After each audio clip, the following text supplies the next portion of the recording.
यावर्षी पहिल्यांदाच आपण आयोजनामध्ये संयोजनामध्ये ती कल्पना मांडण्यामध्ये सोनामती परिवाराचा विशेषतः पिंपलचा जरी सहभाग असला तरी त्याला तुम्ही सगळ्यांनी केलेली साथ, तुम्ही सगळ्यांनी घेतलेला सहभाग, तुम्ही सगळ्यांनी दिलेली प्रेरणा, तुम्ही सगळ्यांनी दिलेलं प्रोत्साहन याच्यामुळं आपण गेल्या 8-10 दिवसामध्ये ह्या होळीचा कार्यक्रम अत्यंत उत्साही वातावरणामध्ये आणि अत्यंत उत्साही पद्धतीनं धार्मिक विधीच्या सगळ्या परंपरा, सगळे नियम सगळं पार पाडून उत्तम पद्धतीने केलेलं आहे.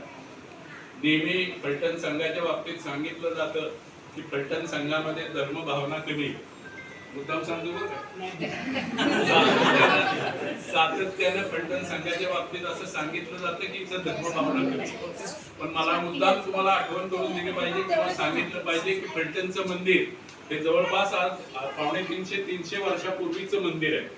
म्हणजे गेल्या 300 वर्षापासून इथली धार्मिक परंपरा, इथली जैन परंपरा, इथल्या सगळं धार्मिक वातावरण हे आपण जपत आलेलो आहोत. नंतरच्या काळामध्ये हे सातत्यानं वाढत कसं जाईल याच्यासाठी आपण प्रयत्न केला आणि ह्या 300 वर्षापूर्वीच्या मंदिराचा आपण 2 वेळा जीर्णोद्धार केलेला आहे. म्हणजे 2000 सालामध्ये आपण एकदा जीर्णोद्धार केला, त्याच्यापूर्वी एकदा आपण जीर्णोद्धार केलेला होता. म्हणजे इथं धर्मभावना नाही असं नाही, इथं धार्मिक वातावरण नाही असं नाही, इथं धर्मासाठी कोणी काही काम करत नाही, हा पहिल्यांदा आपण फोडून काढलेले 2 वेळच्या जीर्णोद्धाराच्या माध्यमातून.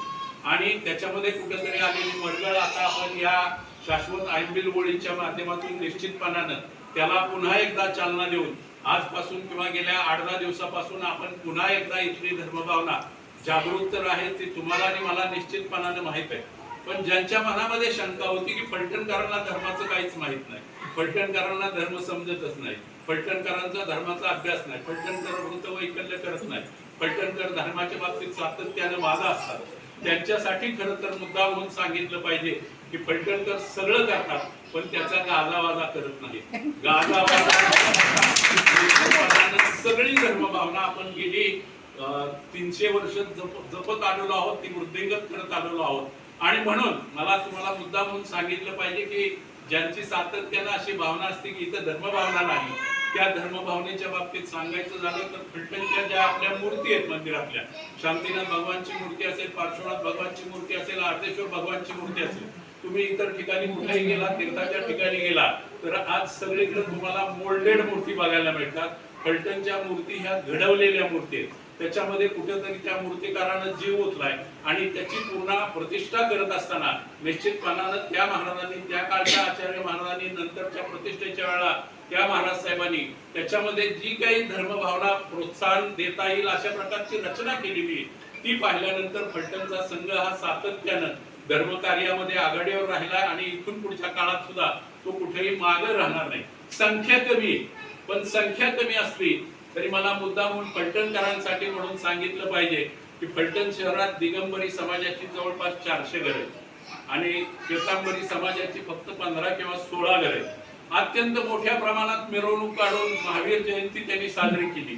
पण आपण त्याच बरोबर तितक्याच उत्साहानं, तितक्याच धर्मभावनेनं इथेही महावीर जयंती साजरी केली, होळी साजरी केली. मंदिरामध्ये आपण चैत्री पौर्णिमेला पट सोडून पटाचं दर्शन सुद्धा अत्यंत उत्तम पद्धतीने त्यामध्ये धर्मभावना आहे हे तुम्हाला पुन्हा पुन्हा मला सांगायचंय आणि त्याच्यासाठी मी हे उदाहरण दिले. निश्चितपणानं इथून पुढच्या काळामध्ये सुद्धा आपण अशाच पद्धतीनं ही धर्मभावना वाढवणार आहोत. इथून पुढच्या काळामध्ये जी काही धार्मिक कार्यक्रम आपण करू सातत्यानं तुम्हाला हेही लक्षात आलं पाहिजे की एखादा जर कार्यक्रम आपण घेतला तर त्यावेळेला तिथे जो स्वामी वात्सल्याचा कार्यक्रम आपण घेतो, एवढं छोटं संघ आहे, एवढं छोटं हे आहे, पण तरी सुद्धा आपल्याकडे तिथं जवळपास एका वेळेला 100 लोक बसतील अशा प्रकारचं मोठं सभागृह आपण बांधलेलं आहे. त्या सभागृहामध्ये स्वामी वात्सल्य असेल, धार्मिक कार्यक्रम असेल, महाराजांचं व्याख्यान असेल, महाराज आल्यानंतर त्यांची राहायची व्यवस्था असेल, महाराज इथनं जात असताना कोणत्याही रस्त्याने गेले तरी जवळपास 20-25 किलोमीटर पर्यंत दुसरं घर नाही आणि त्यांची व्यवस्था इथला संघ सातत्यानं करत असतो, हेही तुम्ही लक्षात घेतलं पाहिजे. म्हणजे आणखी काय धर्मभावना पाहिजे. इथं सगळे धार्मिक कार्यक्रम पार पडतात, महाराज आले तर त्यांची व्यवस्था केली जाते, मोठं सभागृह व्याख्यानासाठी आपण केलेलं आहे, महाराजांच्या इथल्या निवासाची व्यवस्था आपण करतो. अत्यंत उत्तम पद्धतीचं 300 वर्षापूर्वीचं मंदिर, की जे जिन मंदिर आज 300 वर्षानंतर तीर्थक्षेत्र गणलं गेलंय, पंचतीर्थी करताना फलटणच्या मंदिरात आलं पाहिजे अशा प्रकारची एक धर्मभावना लोकांच्या मध्ये आहे. पंचतीर्थी करताना परवा बारामतीचा संघ ज्यावेळा फलटणला आला आणि इथल्या मूर्ती त्यांनी पाहिल्या, इथल्या मूर्ती म्हणजे शांतीनाथ भगवानची मूर्ती जवळपास 250 वर्षापूर्वीचे, पार्श्वनाथ भगवानची मूर्ती 150 वर्षापूर्वीचे, पद्मावती मातेची मूर्ती जवळपास 250 वर्षाचे, आदेश्वर भगवानची मूर्ती जवळपास 150 वर्षाचे, म्हणजे या सगळ्या मूर्ती जुन्या आहेत. आणि ते पाहिल्यानंतर त्या बारामतीच्या महिला संघाने इतकं कौतुक केलं, इतकं हे वाटलं की आम्ही इथं 30 किलोमीटरवर राहतोय आणि आम्ही आमचंच कौतुक करतोय. फलटणला एवढं सगळी व्यवस्था आहे, इतकं चांगलं मंदिर आहे, इतकं सगळं आहे, हे पाहून त्या महिला मंडळाला विशेष वाटलं. त्यांनी पुन्हा पुन्हा आम्ही इथे येऊन पूजा करणार आहोत असं सांगितलेलं आहे. म्हणजे जो इथं येतो त्याला निश्चितपणाने इथली धर्मभावना, इथलं मंदिर, इथल्या मूर्ती हे सगळं मान्य आहे. ते तुम्ही एकदा कधीतरी मनात उतरवा आणि इथून पुढच्या काळामध्ये, मगाशी आमचा असा एक विषय झाला की इथून पुढच्या काळामध्ये दरवर्षी आपण एक पूजा, परवा जशी शैलेंद्र वैद्य इथं पूजा केली किंवा आपण नेहमी कुठली तरी पूजा 1 वर्ष करतो, तशाच प्रकारची पूजा दरवर्षी करायची आणि सगळ्यांनी त्याच्यामध्ये सहभाग घ्यायचा, अशा प्रकारचा एक निर्णय झाला.